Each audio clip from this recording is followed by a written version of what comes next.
bugün müharibələrlə müqayisə aparsaq, hətta 2-ci Dünya müharibəsindən bugünə, bax, müasir və son dövrlərin İran-İsrail müharibəsinin adını qeyd etdi. Amma biz elə digər müharibələr fonunda da, başa çatmayan müharibələr fonunda da bir daha öz qalibiyyətimizin məhz mahiyyətini dərk eləmiş oluruq. Bir xalq olaraq, bir millət olaraq, bir əlbəttə ki, Azərbaycanlı olaraq biz bunun nə qədər uca olduğunu, müqəddəs olduğunu bir daha dərk edirik. Çünki bu tam bir qələbə idi. Varmı bu vaxtaya qədər 2-ci Dünya müharibəsindən sonra?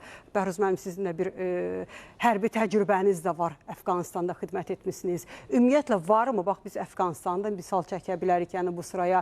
Rusiya-Ukrayna müharibəsi fonunda, İran-İsrail müharibəsi fonunda bütün qələbələr başa çatmır, yarımçıq qalır və başa çatmadan hər iki tərəf özlərini qalib elan edirlər. Amma qalib kimdir? Ortalıqda heç bilinmir. Və bu günləri biz Azərbaycan ordusunu necə müqayisə edə bilərik? Bu yola, bu mərhələyə necə çatmışıq? Təşəkkür edirəm. Mən də hər kəsi, başda Müzəffər Ali Baş Komandanımız olmaqla bu əziz bayram münasibətindən təbrik edirik. Biz artıq 5 ildir ki, Silahlı Qüvvələr günündən danışa bilirik. Sözün əsl mənasında 5 ildir ki, qalib ordunun, qalib silahlı qüvvələrin bayramını qeyd edirik. Bu özlüyündə hər bir xalqa nəsib olan bir məsələ deyil. Bugün dünyanın elə bir dövləti yoxdur ki, onun Silahlı Qüvvələr günü olmasın, onun ordu günü olmasın, zabitlər günü olmasın və s.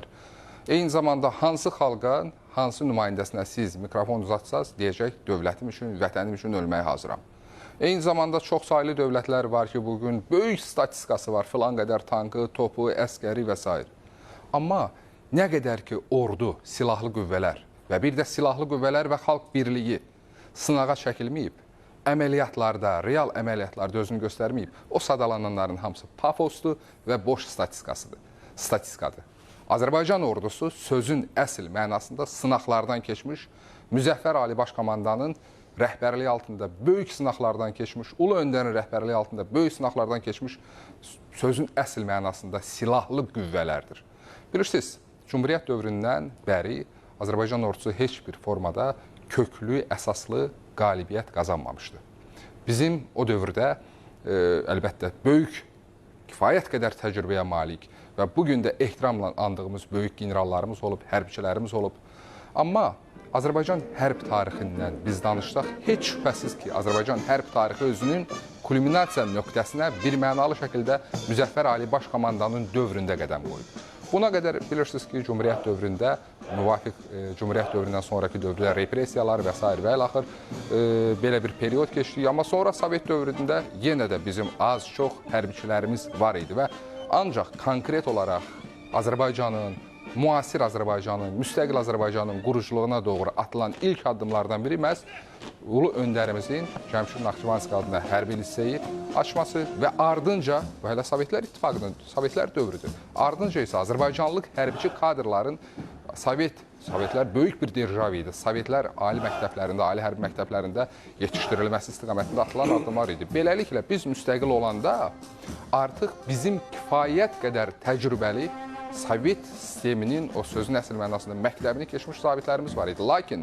necə ki, meydan hərəkatında insanlar ilk dəfə olaraq Ulu Öndərin portretləri ilə çıxmışlar etirazlara, o meydan hərəkatını o antimilli ünsürlər çevirdilər öz maraqları və xarici kəşfiyyatın maraqlarına və onun potensialından istifadə edə bilmədilər. Bunu Ulu Öndər də özünün məşhur çıxışında 2000-ci ildə qeyd edib. Eləcə də bax, bizim o zabit potensialımızdan, hərbiç potensialımızdan da istifadə oluna bilmədi.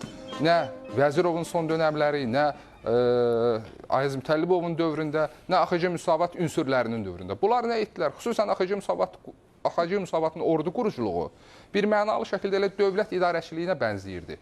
Pafos, boş ambisiyalar, alovlu çıxışlar və s. və ortada heç nə yox idi. Əvəzində hər bir məmurun bir dəstəsi var idi, hər bir məmurun bir ordusu var idi və nəticə itibarilə məktəb keçmiş peşəkar kadrlar, hansı ki Heydər Əliyev məktəbi keçmişdilər, onlar özləri də bilmədən ya ölkə daxilində ayrı-ayrı dəstələrin alətinə çevrildilər, ya da bəziləri biraz daha təhlil edib, praqmatik yanaşıb, ölkədən çıxıb getdi və yaxud başqa bir sahəyə istiqamətləndi.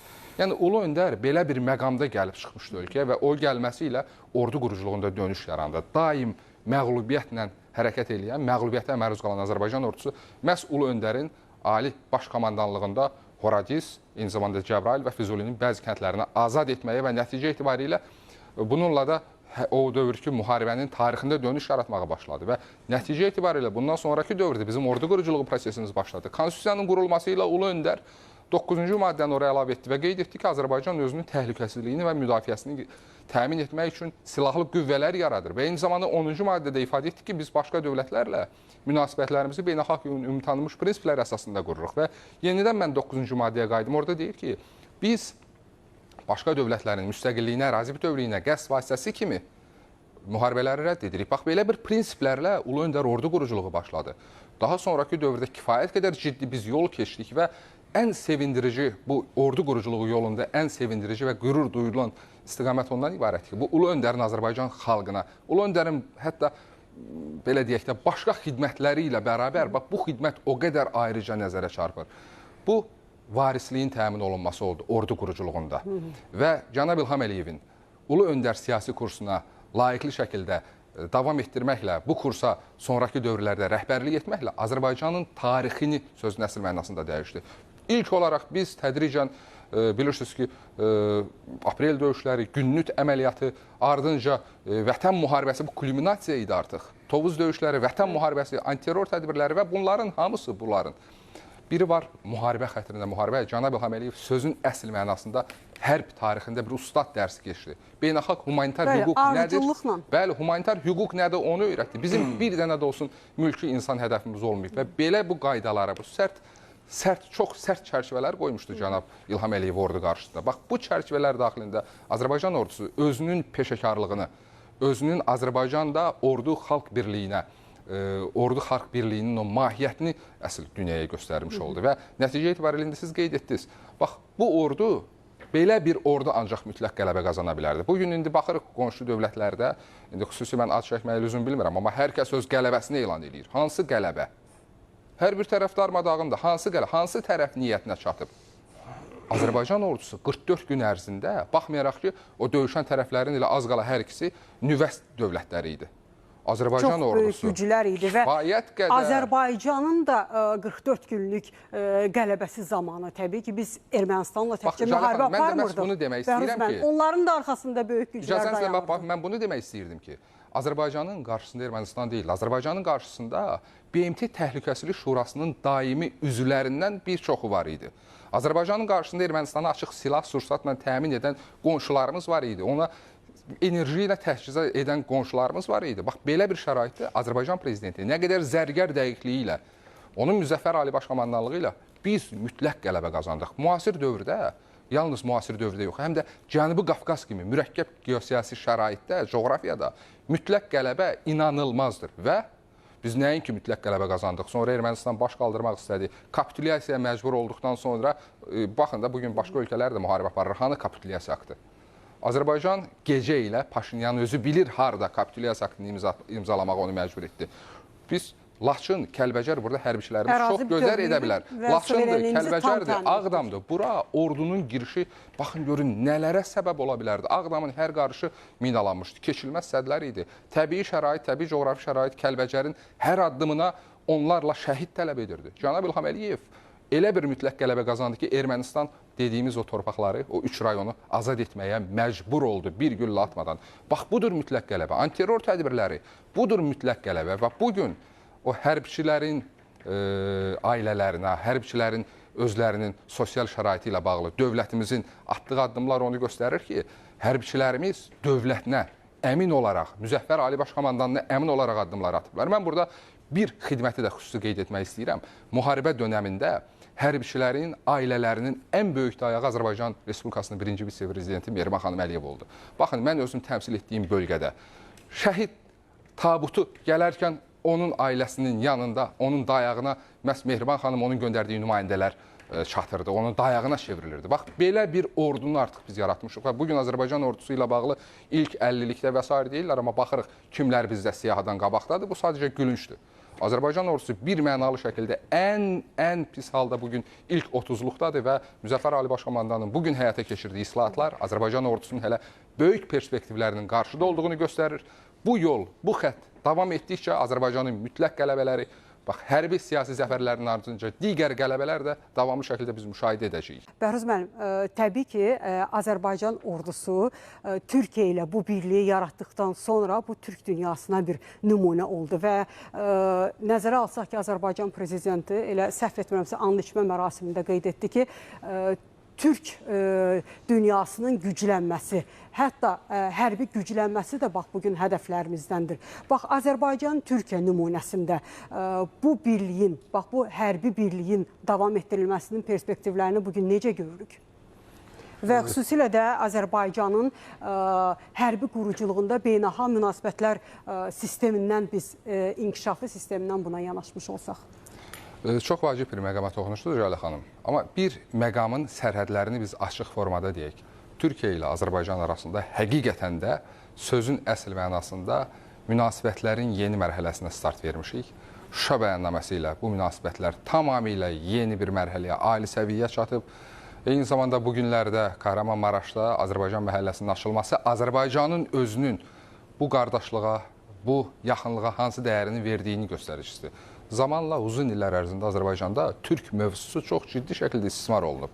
Təsəvvür eləyin, hətta Azərbaycanda bir müddətdə Azərbaycan dili dərsliklərinin üzəri belə türk dili yazmışdılar və nəticə etibarilə bizim türk dövlətləri ilə normal bir münasibətimiz yox idi. Nəinki hərbi dəstək almaq oradan, heç qaçqınları çıxarmağa biz bir helikopter ala bilmirdik. Ardınca eyni zamanda Özbəkistanla bizim münasibətlərimiz necə, hansı səviyyəyə çatmışdı bilirsiniz. Türkmənistanla hansı səviyyə. Məhz Ulu Öndərin hakimiyyətə gəlməsi ilə Türk dünyası ilə yeni bir çağ başladı aramızda. Amma bilirsiniz, konkret müharibəyə gələndə bu bir xətti, bir şeyi hər birimiz bilməliyik ki, bu müharibədə Azərbaycana yalnız və yalnız mənəvi dəstək olub, yalnız və yalnız siyasi dəstək olub. Azərbaycan hər atdığı güllənin, hər istifadə elədiyi silahın xərcini özü çəkib. Və bizim üçün amma o mənəvi dəstəyin, o siyasi dəstəyin əhəmiyyəti çox əvəzsizdir və bunu çox yüksək qiymətləndiririk və Azərbaycan xalqı hər zaman buna görə mütəşəkkir olacaq. Amma eyni zamanda biz də həmin o mənəvi siyasi dəstəyi həmişə vermişik və Türk dünyasının səylərinin birləşdirilməsi, Türk dünyasının vahid ordu modeli ilə bağlı işlərdə Azərbaycan prezidentinin xidmətləri müstəsnadır. Xüsusən qoşulma hərəkatının biz rəhbərliyi edərkən Azərbaycan, möhtərəm cənab prezident tarixin heç bir dövründə olmadığı qədər Türk dünyasının səsinə çevrilmiş bir lider kimi özünü təsdiq etdi. Və konkret olaraq indi Türk-Azərbaycan münasibətlərinin bundan sonraki aspektlərinin ordu quruculuğuna təsiri məsələsinə gəlincə, biz açıq şəkildə deyirik ki, bizim ordumuz Türk ordusu formatında qurulur. Amma eyni zamanda bilirsiniz ki, Sovet hərb məktəbinin də kifayət qədər uğurlu nəticələri var. Azərbaycanın ötən dövr ərzində bilirsiniz 30 il ərzində münaqişə, müharibə dayansa da faktiki olaraq əməliyyatlar, qarşı durmalar zaman-zaman dayanmayıb. Bu dövr ərzində bizim toplanmış təcrübəmiz var. Vətən müharibəsində antiterror tədbirlərində toplanmış bizim ciddi təcrübəmiz var. Məsələn, indi Türkiyə ilə həmkarımız kifayət qədər maraqlı bir məqama insansız uçuş aparatları ilə bağlı məsələlərə toxundu.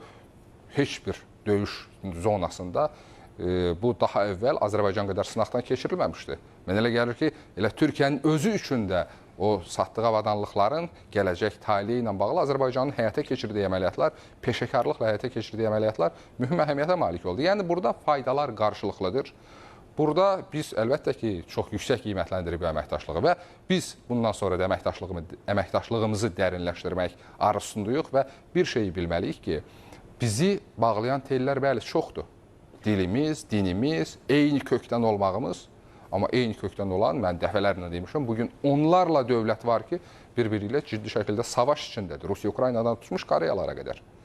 Deməli, vacib olan məqam liderlərin iradəsidir. Azərbaycan prezidentinin, eyni zamanda onun şərəf və ləyaqətlə davam etdirdiyi Ulu Öndər yol xəttinin banisi Ulu Öndərimizin bu istiqamətdə fəaliyyəti kifayət qədər aydın idi və biz bugün əməkdaşlığı da hər tərəfli görürük. Bura hərb də daxildir, bura siyasət də, iqtisadiyyat da daxildir və yalnız ordu quruculuğu üzərində biz köklənsəydik, iqtisadi təməllər olmasaydı, siyasi təməllər olmasaydı, əlbəttə ki, bugünkü uğurların biz görə bilməzdik. Ona görə də biz bugün əməkdaşlıqdan danışanda, Türk-Azərbaycan münasibətlərinin gələcəyindən danışanda bu bir mənalı şəkildə mövcud ali siyasi iradənin xidmətinin nəticəsidir və Azərbaycanda çox şükürlər olsun ki, hər kəs də bunu çox yaxşı bilir. Son dəqiqələrimiz qalıb. Hərəniz bir cümlə ilə yekunlaşdırmanızı xahiş edəcəm. Bəhruz müəllim, buyurun. Bugün Azərbaycan özünün ordusunun qüdrəti ilə fəxr edir. Eşq olsun Azərbaycan ordusuna, Azərbaycanın müzəffər Ali Baş Komandanına, cənab İlham Əliyevin rəhbərliyi altında biz əminik ki, Azərbaycan ordusu da, Azərbaycan dövləti də, iqtisadiyyatı da, sözümüz də bundan sonra daha keçərli və daha inkişaf etmiş olacaq.